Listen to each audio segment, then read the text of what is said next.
Hola jóvenes, nos encontramos en un nuevo episodio con la física. Hoy hablaremos de la corriente eléctrica. Y para eso pues vamos a hacer un pequeño recorderis de lo que fueron los modelos atómicos, cómo era la configuración de estos a través de la historia. Hace mucho tiempo, el científico Bohr, en el año de 1913, propone que los electrones giran con trayectorias circulares alrededor de un núcleo en el átomo. Pero más adelante, Rutherford plantea que los electrones se mueven con trayectorias elípticas, tal y como lo hacen los planetas, planteado esto por Johannes Kepler. Y en el año de 1916, Arnold Sommerfeld está de acuerdo con Rutherford, pero él plantea que este movimiento en forma elíptica es algo más complejo, y aquí podemos apreciar cuál es el modelo atómico propuesto por Sommerfeld. Pero el modelo atómico que estamos manejando actualmente viene desde la época de 1920, el cual ha estado mejorando a través del tiempo, desde el momento en que nace la física cuántica. Es este que estamos observando aquí. Es un modelo mecánico cuántico y es el modelo atómico que se está manejando para la época moderna. Sin embargo, lo que estamos observando aquí pues es muy complejo, y vamos a tratar de hacer el análisis de lo que es la corriente eléctrica basados en el modelo atómico de Bohr, que es algo bien sencillo, pero que sirve también ya en forma más compleja con los modelos atómicos que se han planteado después de Bohr. Bueno, aquí vemos entonces los beneficios que nos brinda la electricidad. Con ella nosotros podemos encender nuestras bombillas, podemos cargar nuestros celulares, encender los motores, todos aquellos electrodomésticos que tenemos en nuestro hogar funcionan gracias a la electricidad. Pero, ¿qué es la electricidad? Observamos aquí uno de los modelos atómicos que nos puede en forma sencilla explicar cómo es el funcionamiento de la electricidad. ¿Qué es la electricidad? Entonces vemos una serie de electrones que están girando alrededor de un núcleo.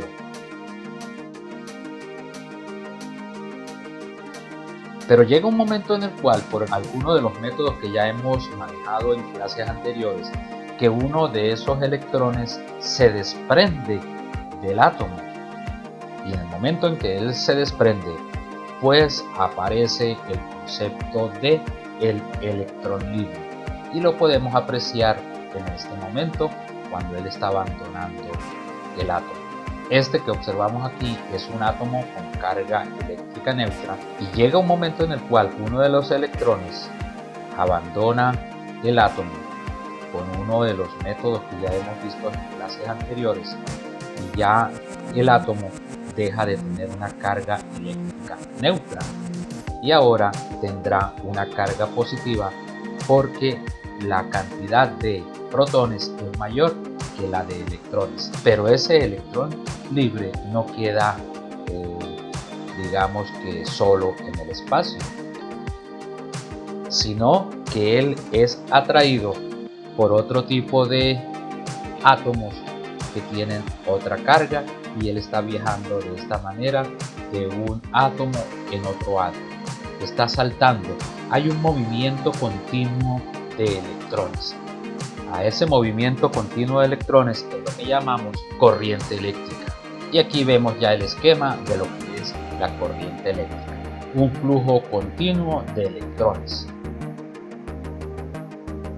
Un circuito eléctrico está formado por un movimiento de electrones que circulan por un cable o un alambre, generalmente de cobre, y al conectarlo a una fuente de poder, este hace que los electrones empiecen a fluir por el alambre y me puedan encender un dispositivo. Y gracias a la corriente eléctrica podemos encender algunos dispositivos. para que no vaya a ocurrir ningún problema, como por ejemplo un cortocircuito, debe haber un receptor de esa corriente. En este caso es un bombillo.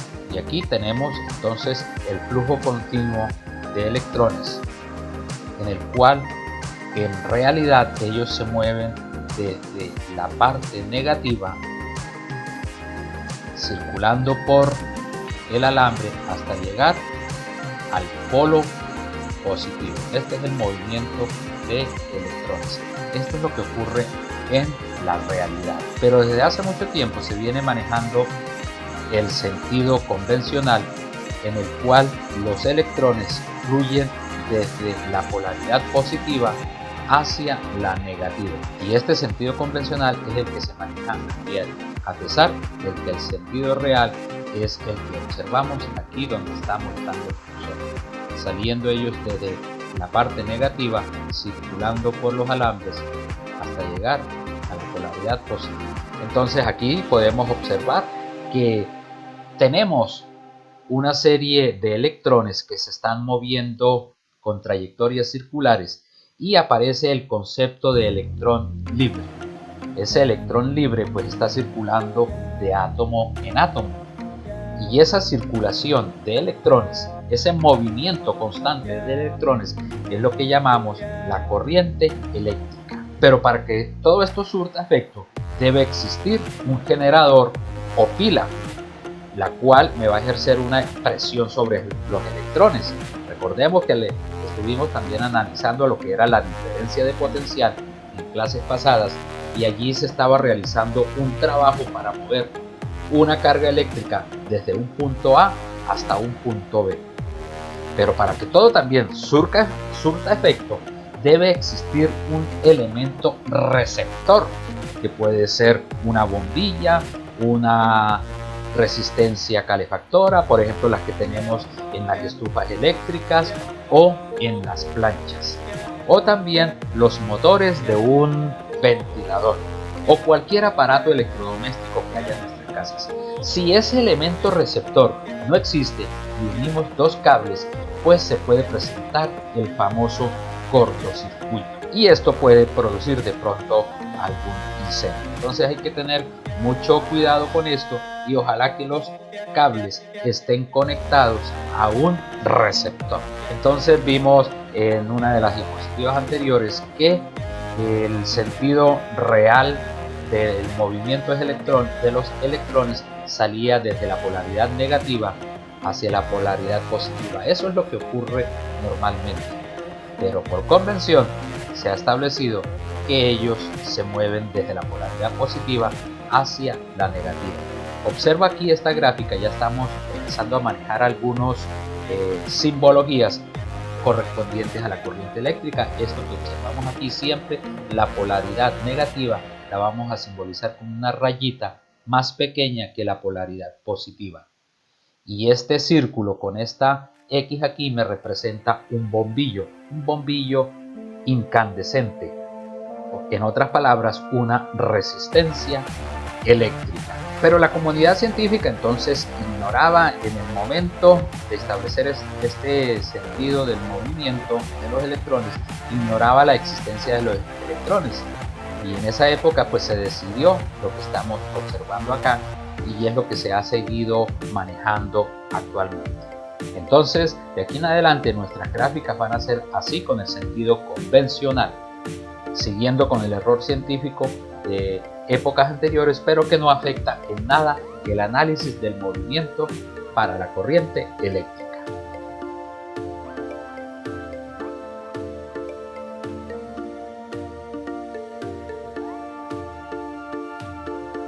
Entonces vamos a ver lo que es la intensidad de corriente.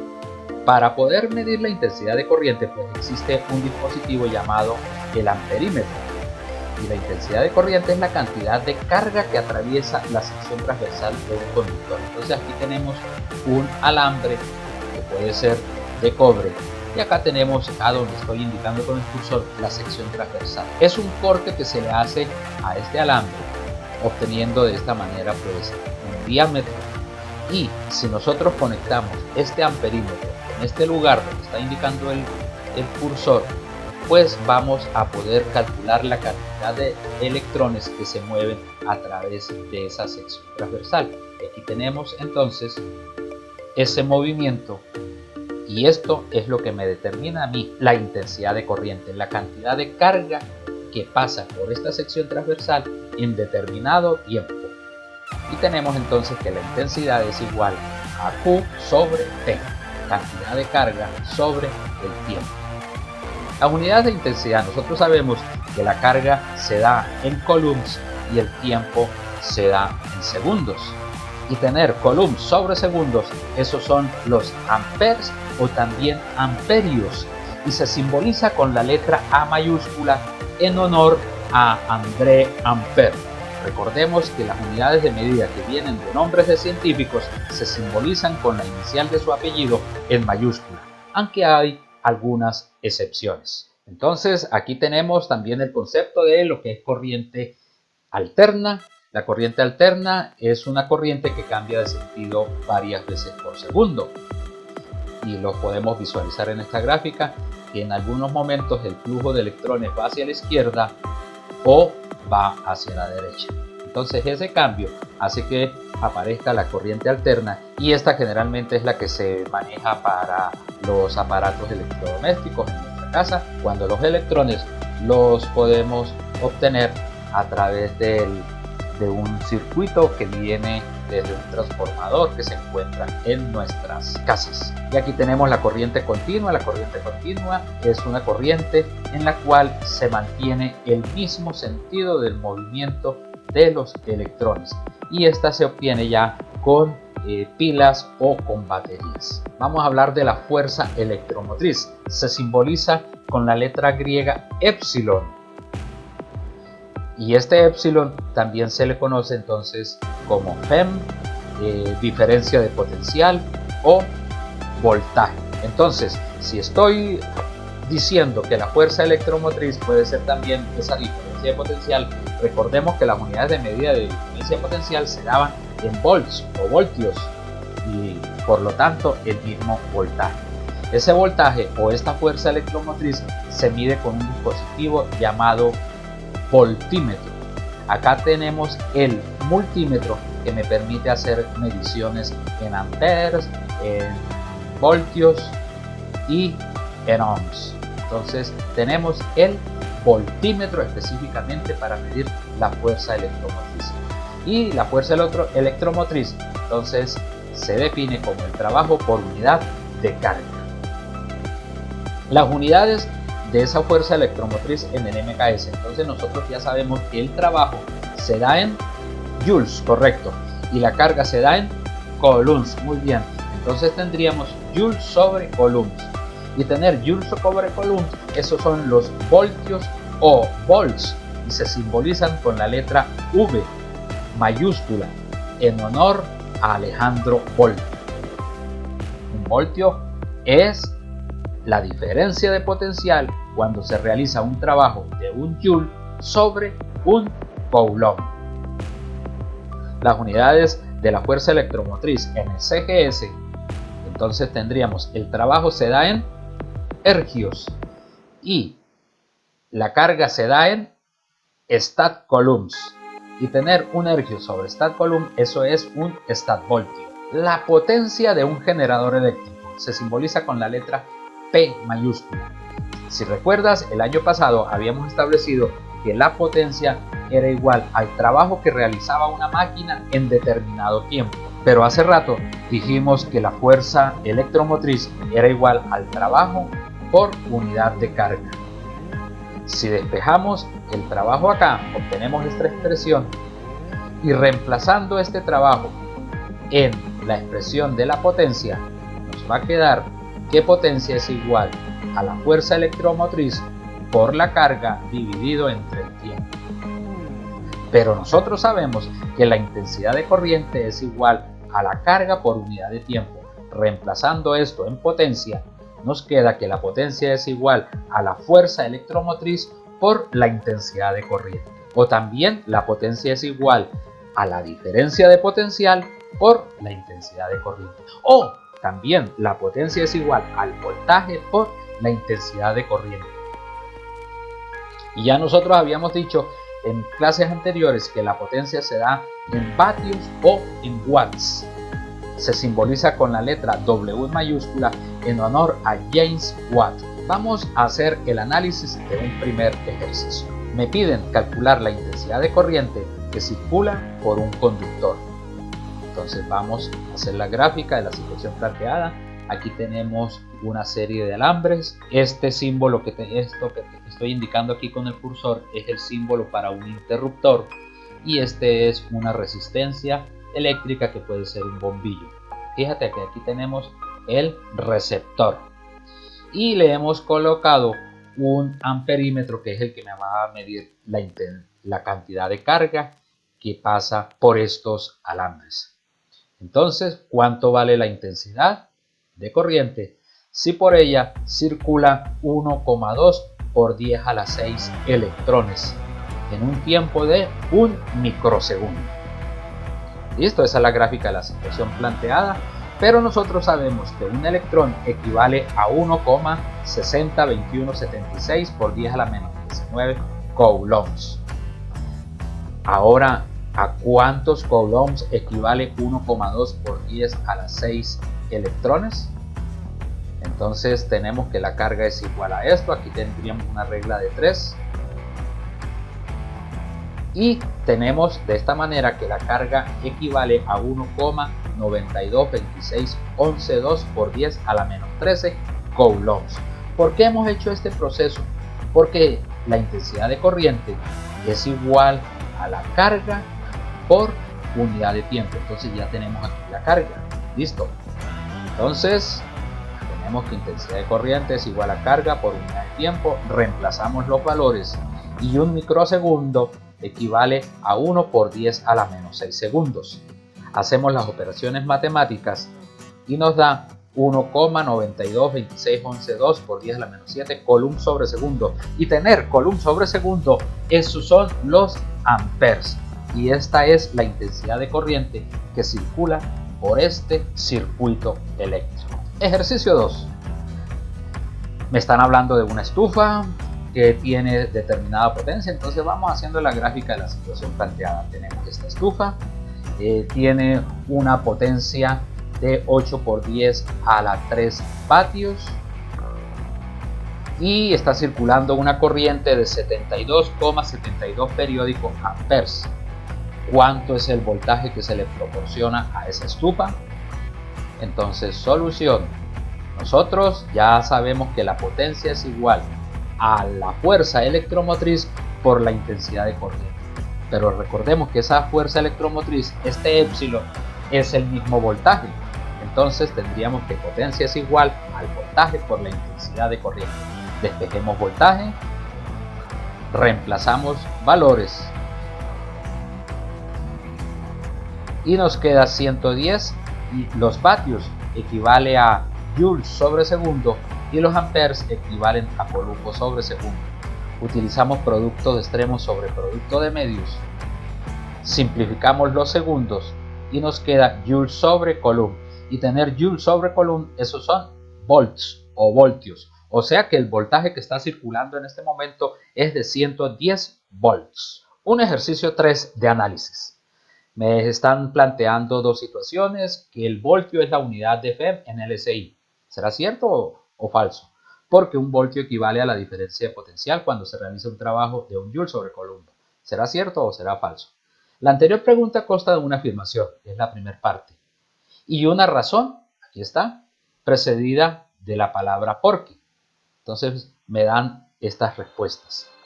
¿Será que la respuesta correcta es la A? O sea, si la afirmación y la razón son verdaderas y la razón explica la afirmación. La B, si la afirmación y la razón son verdaderas, pero la razón no explica la afirmación. C, D y E. Entonces, solución. Comencemos con la primera parte, antes del voltio. El voltio es la unidad de FEM en el SI. ¿Será cierto o será falso? Porque tenemos la otra parte, la siguiente parte. Porque un voltio equivale a la diferencia potencial cuando se realiza un trabajo de 1 joule sobre un coulomb. ¿Será cierto o será falso. Si recuerdas una de las diapositivas que vimos hace rato, la vamos a traer acá, pero lo que te voy a explicar en este momento es conveniente que tú te sientes, saques tu cuaderno y redactes mi explicación verbal, porque no la voy a dar en forma escrita. Entonces tú tienes que redactar las razones por las cuales la respuesta correcta puede ser la A, la B, la C, la D o la G. Solamente lo digo en forma verbal. Si recuerdas, en esta diapositiva dijimos que el voltio era la unidad de medida del FEM. Está ¿en dónde? En el MKS.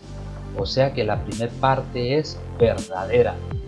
Vámonos con la segunda parte. Pero además dijimos que un voltio equivale a la diferencia potencial cuando se realiza un trabajo de 1 joule sobre un coulomb. O sea que la segunda parte también es verdadera. O sea que la respuesta correcta es la A. Pero también puede ser la B. Descartamos la C porque me dice que la razón es falsa. Descartamos la D porque me dice que la afirmación es falsa. Y descartamos la E porque me dice que ambas son falsas. Entonces me quedo con la B. Vamos a ver si entonces la razón me explica la afirmación.